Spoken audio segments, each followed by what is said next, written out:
నమ శివాయ, ఓం నమ శివాయ, ఓం నమ శివాయ. బాలాజీనగర్ కాలనీలో కామినేని హాస్పిటల్ పక్కకు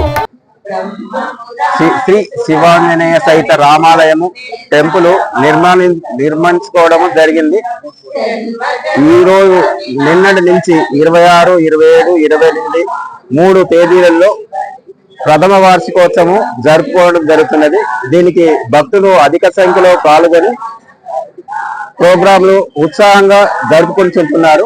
రేపు ముఖ్యంగా నవగ్రహాల ప్రతిష్టాపన కార్యక్రమం ఉన్నది కాబట్టి అధిక సంఖ్యలో భక్తులు వచ్చి ఆ నవగ్రహ పూజల్లో పాల్గొని దాన్ని విజయం చేయగలరని మనం చేస్తున్నాను. దీనికి సహకరించి నవగ్రహాల దాతలు అన్ని సహకరించి వారి అందరికీ నా హృదయపూర్వక నమస్కారములు.